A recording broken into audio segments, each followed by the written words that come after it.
నాకు ఇప్పుడు నీకు ఒకటి గుర్తుపెట్టుకో. ఇప్పుడు ఒక మెసో పోయినావు, అన్నం తిన్నావు, ఏమమ్మ పచ్చడి లేదు అన్నాడు. ఆడంటే ఇంకా నా మెస రావద్దు అన్నాడు. మెస రావద్దు, నువ్వు మెసో పోతా. 150 రూపాయలు డబ్బులు తీసుకున్నావు, మెసలో భోజనం పెట్టావు, సాంబార్ బాగాలేదు, పచ్చడి బాగాలేదు, ఒక హితువు చెప్పావు. అంత మాత్రం నువ్వు నా మెసకు రావద్దు అన్నాడు. నీ మెసకు రాను, ఇంకో మెస పెడతా, లేదా మా ఇంట్లో తింటా, లేదా నేను వండుకుంటా, లేదా పెరుగు పెట్టా, లేదా సిగ్గు చమ్మట పెట్టుకుంటా. అంత మాత్రం అల్లు అర్జున్ గారి సినిమాలో మాత్రమే చెయ్యాలని రాసి పెట్టుందా? మీరు అడిగారు. నేను ఆయన నిందించట్లే. క్వశ్చన్ జరిగి నేను తప్పించుకోకూడదు, నేను తప్పించుకోవాల్సిన అవసరం లేదు కాబట్టి అది వదిలేసి ఇప్పుడు అది వద్దు. నేను అలా సినిమా ఇండస్ట్రీ చిత్తూరు నాగయ్య గారి టైం నుంచి చిరంజీవి గారి టైం వరకు వచ్చింది.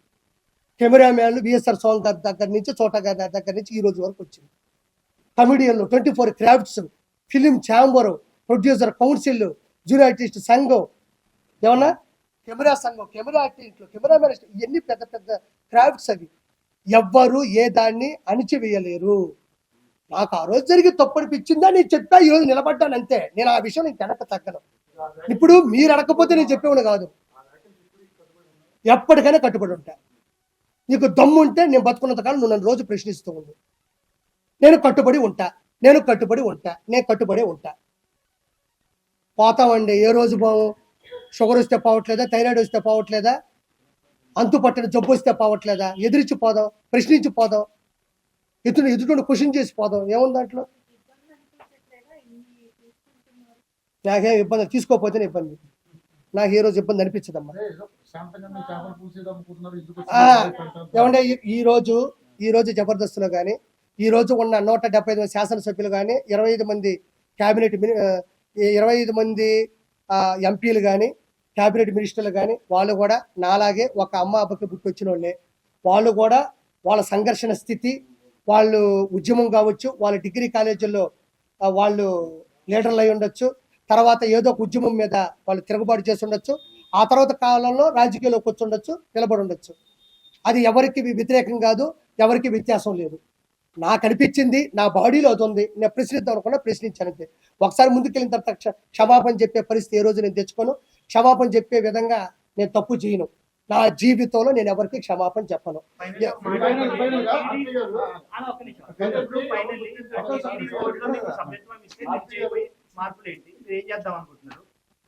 టీడీపీలోనా, టీటీడీలో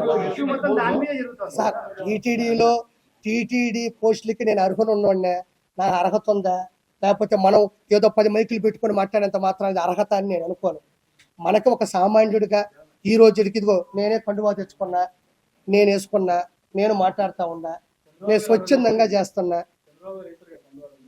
నేను మామూలుగా వెళ్ళానన్న, నేను వెళ్ళిన పద్ధతి కరెక్ట్ కాదు, ఆ పాయింట్ కూడా కరెక్ట్ కాదు. నేను వెళ్ళి కలిసే పద్ధతి అమ్మా. పాలిటిక్స్ అంటే నేను అవునమ్మా. అమ్మా ఇదిగో ఇలానే ప్రతి వారం ప్రెస్ మీట్ పెట్టుకుంటాను, అందరినీ పిలుస్తాను. ఆ వారంలో జరిగిన ప్రతి పని మీద నేను మాట్లాడతాను అంతే. ఏమో నాకేం చెప్పలేదు, నాకు నిన్న కూడా కలిసా. అవును చేశాడు.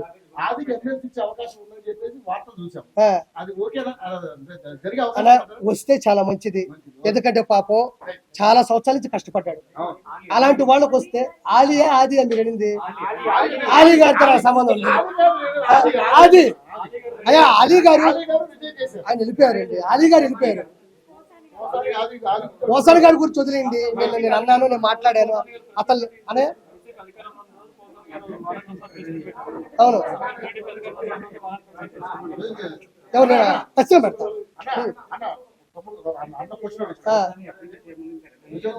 ఎవరు చేస్తాడు? ఇప్పుడు ఎఫ్డిసి చైర్మన్ కి పోసాన గారు రిజైన్ చేయలేదన్నారు, చేయకుండా ఇంట్లో పెట్టుకుంటాడు దాన్ని.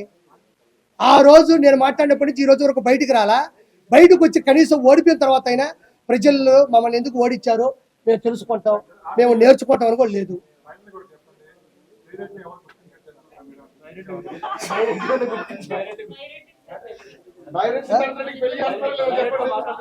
అమ్మా బైరెడ్డి ఇప్పుడు శ్రీరెడ్డిని ఎవరు గుర్తించట్లేదు అంటున్నారు, మంచి పాయింట్.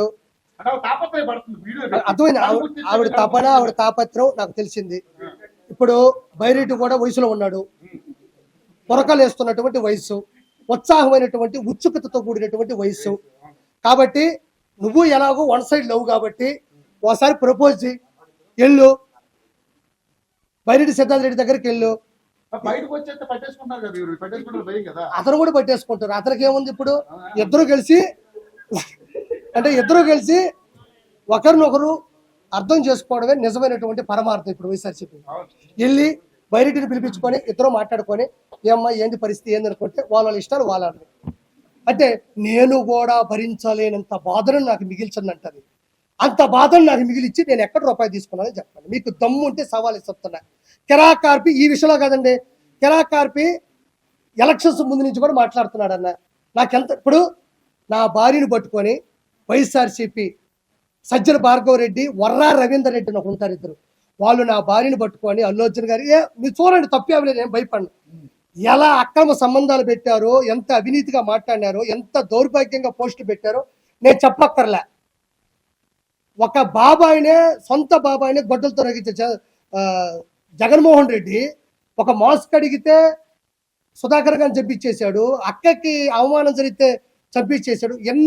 ఇంతమందిని చంపినాడని తెలిసి కూడా, చిన్న చిన్న విషయాలకి చంపినాడని తెలిసి కూడా నేను జగన్మోహన్ రెడ్డి నువ్వు చేసే తప్పని ప్రశ్నించి నేను అతని మీద గట్టిగా అరిస్తే నన్ను చంపిడా?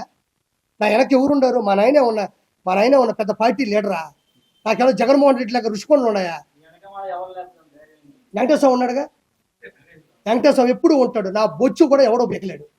నాకు వెంకటేశ్వర ఉన్నంత వరకు, నా నిష్పక్షపాతంగా నేను మాట్లాడినంత వరకు, నేను నిజాయితీగా ఉన్నంత వరకు నేను అదే చెప్పాను నీకు. నువ్వు ఏదైనా ఆరోపణలు కాదు నిరూపణలు కావాలి అంట. నేను మాట్లాడతాను. ఇప్పుడు తాగొచ్చావు, తాగలేదా? అదే నువ్వు చెక్ చేసుకోండి, నేను కూడా అదే నువ్వు కూడా చెక్ చేయి. కెరాకార్పి ఇంకోటి, నేను ఒక్క చిన్న పొరపాటైనా నేను చేస్తుంటే వైఎస్ఆర్సీపీలో ఎట్ట ఎతకతారు తెలుసా? వీడి గురించి ఏం పెడతావు, ఏం చేస్తావు. ఏం దొరకలేదంటే నేను తప్పించుకోలేదు, నేను తప్పు చేయలేదు, అంతే తేడా. అన్నా నేను ఒక మాట, నేనేమో తప్పించుకొని అనలే. నాకు ఆ రోజు తప్పు అనిపించింది, నేను ఖండించా. 100% తప్పు అన్నా. నేను ఆ మాట మీద నేను బతికంత కాలం నిలబడతాను. ఒక విషయం చెప్తాయండి, దాడి జరిగితే నా ముఖం మీద ఒక దెబ్బ అన్నా కొడతారు. దెబ్బలు ఏమన్నా ఉన్నాయో చూసుకుంటాను. అయినా వాడు చెప్తా గుర్తుపెట్టుకోండి, అది జరిగినా నేను దాన్ని ఎలా రికవరీ చేయాలో తెలుసు. నేను ప్రెస్ మీట్ పెట్టుకొని మాట్లాడతాను తెలుసు. చేసిన తప్పు నిలదీయగలను. నా చేపల పులుసు మీద పడితే నా మీద పడ్డట్టే. నా చేపల పులుసు అంటే నా దగ్గర తీసుకున్న వాళ్ళు కావచ్చు, నేను ఇచ్చిన వాళ్ళు కావచ్చు, నాయి కావచ్చు. నేను అంత ఈజీగా ఇన్నోసెంట్ నేను కాదు. నేను జగన్మోహన్ రెడ్డినే నేను ఎలక్షన్స్ ముందే ప్రశ్నించినవాడిని. నేను ఎవరైనా నా దాని మీద దాడి జరిగితే నేను ఎక్కువ పెడతా. ఇప్పుడు విజయవాడలో నేను పెడతాను. ఎవరిని ఆపని చెప్పుకోతాం. విజయవాడలో నాకు తెలిసిన ఒక ఫ్రాంచైజీ ఓనర్ తీసుకున్నాడు. నేను కూడా అందులో భాగంగా ఈరోజు విజయవాడలో పెడుతున్నా, కొత్త రాజధానిలో పెడుతున్నా. ఎవడు చెప్తాడు ఆపని చెప్పుకోద్దాం. నేను ఆడే ఉంటా. ఆ రోజు ఏ దాడి చేస్తారో చేయమని చెప్పు. నేను ఆడే ఉంటా. గుమ్మడికాయ నేనే కొడతా, నేనే వడ్డిస్తా, నేనే కూర వండుతా. ఎవరు దాడి చేస్తారో చేయమని చెప్పు. నేను ఆ రోజు కూడా ఆ ముందు రోజు ప్రెస్ మీట్ పెడతా. విజయవాడలో నేను పెట్టే నెల్లూరు పెద్ద చేపల పులుసు ఎవరు దాడి చేస్తారో చూద్దాం మనం.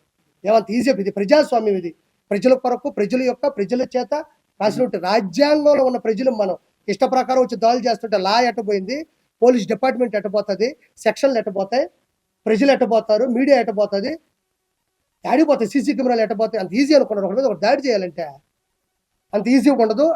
దేని మీద దాడి చేసినా అది నా మీద చేసినట్టే. అంత ఈజీగా నేను వదిలిపెట్టాను.